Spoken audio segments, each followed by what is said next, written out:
Jira jirtu jecha baga nagaan dhuftanii Dr. Durboo Caalati.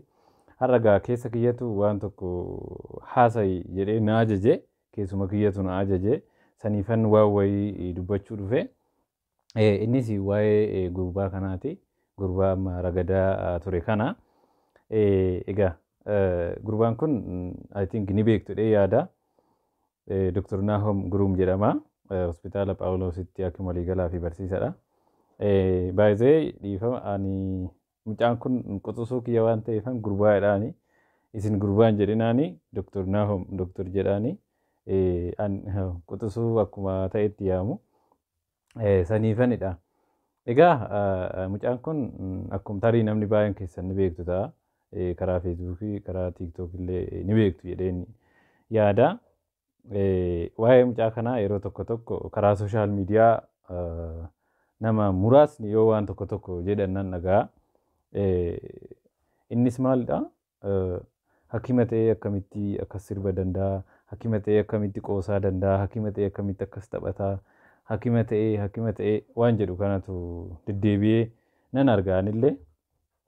Innillee riyaaktii yeroo itti gochaa ture nan arga nan yaadadhas.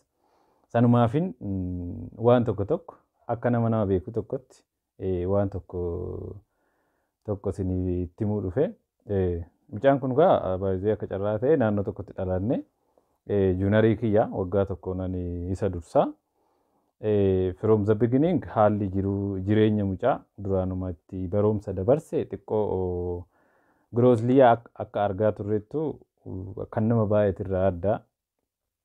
Namni dhugaa qaba. Yeroo baay'ee namni gara hikiminnaa deemu yookaan wal'aansaa deemu namoota barumsa irratti qofa xiyyeeffatan, namoota mana kitaabatii baay'ee hin baane, namoota hojii barumsaatiin alatti waan biraa keessatti hin hirmaanne sanidha. Baay'inaan kan gara wal'aansaa deemu namni isaan beekaa sunillee sirriidha. Haa ta'uti garuu immoo namni hundi akkas ta'a jechuun hin danda'amu. Gara isaatiitti amma yoo dhufnu durattuu mucaan kun dhiichisa ni jaalata. Gumii kilabii adda addaa keessatti akka hirmaachaa ture innis dubbachaa ture. Anis immoo akka carraa ta'e argee beeka. Baay'ee naannoo keenyatti nama inkaareej godhu. Yeroo tokko tokko sirba nama inkaareej godhu. Akka namni sirba danda'u namni sirrii nama sirba danda'u akka ta'etitti inkaareej nama godhu. So maatii isaanii keessas probably kanumatu jira. Kanaafidha malee akka nama baay'ee TikTokiin erga dhufee miti mucaan kun kan sirba shaakale yookaan immoo sooshaal miidiyaan kun erga dhufee miti kan wantoota akkanaa shaakale jechuudha. Duraanumaan strictly kitaaba qofa keessa hin jiraanne isiniin jechuufani. Yeroo baay'ee inumaayyuu mana barumsaa keessatti mucaan kun raankarii ture. Mana barumsaa irraa irree akka sadarkaa qabatee akka beekuun quba qaba. Yeroo sun ta'u akka barataa kaanii yookaan akka barattoota cimaa kaanii yeroo hunda mana kitaabaa ture, yeroo hunda dubbisee maal osoo hin taane bakka biraatitti irra argama. Ala keessatti yeroo deddeemu bakka gumiititti bakka dhiichisaa maal kanatti yeroo argamu arginaa jechuudha. Nullee akka siinerii isaa tokkotti. Haa ta'uti garuu gaafa sadarkaan himamee maal jedhamu bakka inni hin jirretti illee ta'u sadarkaa badhaasa kan fudhatu isumadha. So unusual behavior jechuun amala xiqqoo adda ta'e yookaan waxaa'ee qaba mucichi. Isa san tarii namni hundi namaan hubatu namni akkuma dura isiniin jedhe kan beeku akka san waan hin taaneefidha. So kanani isinitti himuu dhufe. Kanaanis tole jetti saniinis tole jetti maali mucayyoo waaqni eebbisee yaleelloo yaleellisee maali mucayyoo waaqni eebbisee tolaan du'e maa jetta. This is amazing by the way. Sirbi kun han hawaasaati. Sirba hawaasaati. Hawaasa keessaa fudhatame. Wantumtu biraallee an hawaasaati. Fakkeenya gaabii haalli itti inni uffate kuffiyyaa godhatee mul'ata ta'e hin beeku. Kasaaraa harkaa qaba. Sirbichis kan hawaasaati. Wantoonni nama jenne kun hunduu that's cultural haaluma qabatamaatti naannoo fakkeenya keenyatti warreen keessattuu namoonni adaltii fi aga buleeyyii ta'an sirba kana baay'ee sirbu. Sirba hawaasaati kan uummataati. Isarraa irra immoo baay'ee deeme. I don't know. Vookaalii hojjechuuf dhiisuu isaan beeku. Tarii vokaal exersaayisii hojjeteef kaanii sagalee isaarree baay'ee more of artistic. Agarra deemu tolaa miti kophaan bulemaa jetta kan sibira ciisu namaa miti yaleello yaleellise kanaanis tolee jetti saniinis tolee jetti maali mucayyoo waaqni eebbise oo ammas araqee baastu qammas sa'uyyee naa tamallas sa'uyyee naa tamallas.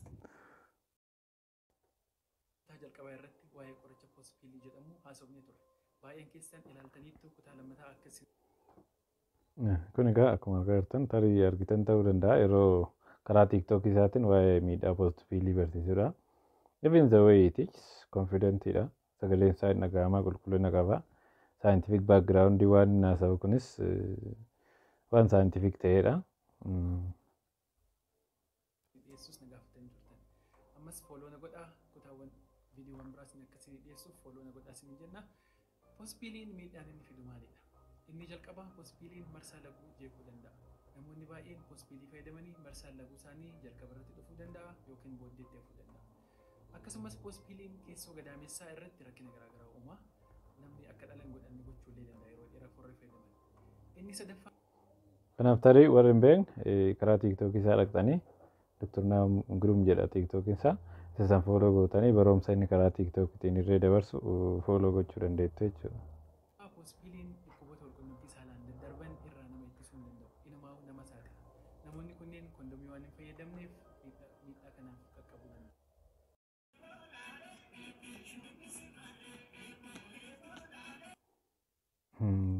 Yeroo Dr. Naaviyaad wajjiniin asitti sirba sadeessa hunda sirbaa jiru. Dr. Naaviyaad waan danda'u fakkaatu.